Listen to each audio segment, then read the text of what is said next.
Hello. ഇനിയുണ്ടല്ലോ, ഇനിയിപ്പോൾ ആരും ആവിയിൽ വേവിച്ച് അത് ചൂടാറി അത് കട്ട് ചെയ്ത് അങ്ങനെ കഴിക്കാൻ ആരും ഇനി വെയിറ്റ് ചെയ്യണ്ട. എന്തിനാന്നല്ലേ, നമ്മൾ കിണ്ണത്തപ്പം, അതെ കിണ്ണത്തപ്പത്തിന് ആവിയിൽ വേവിക്കാത്ത കിണ്ണത്തപ്പം ഉണ്ടാക്കാൻ പറ്റുമോ സിക്കിർ ബായിക്ക്? പിന്നെന്താ, ഉണ്ടാക്കാൻ പറ്റുമല്ല. അപ്പോൾ ആദ്യം അതിനെന്താ റെസിപ്പി നോക്കല്ലേ.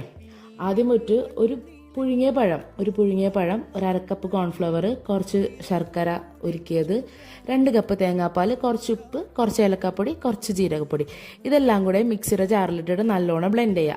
എനിക്ക് പറ്റിയ പോലെ പറ്റരുത്. ഞാൻ മീഡിയം സൈസിലുള്ള ജാറിലാണ് ആദ്യം എടുത്തത്, പക്ഷെ അതിൽ കൊണ്ടില്ല എനിക്ക്. അപ്പം നമ്മളെ മിക്സിയുടെ വലിയ ജാറിലെടുക്കുക. അത് ബ്ലെൻഡ് ചെയ്തിട്ട് അരിച്ചൊരു ഫ്രൈ പാനിൽ ഒഴിക്കാം.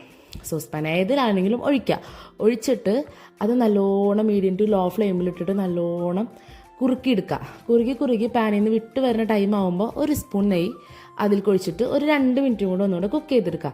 എന്നിട്ട് നെയ്തടവി ഒരു സ്റ്റീൽ പാത്രത്തിലേക്ക് മാറ്റിയിട്ട് ഒരു 2 മണിക്കൂർ സെറ്റ് ചെയ്ത് കഴിഞ്ഞാൽ നമ്മൾ ആവിയിൽ വേവിക്കേണ്ട നല്ല സോഫ്റ്റ് കിണ്ണത്തപ്പം കിട്ടും. ആ ഒരു സോഫ്റ്റ്നെസ്, ആ ഒരു ടേസ്റ്റ് നല്ല ടേസ്റ്റാണ് അതിന്. ഒരു തരം എന്താ പറയുക, ഒരു പ്രത്യേക ടേസ്റ്റ്. സോഫ്റ്റ്നെസ് കണ്ടില്ല. അപ്പം എല്ലാവരും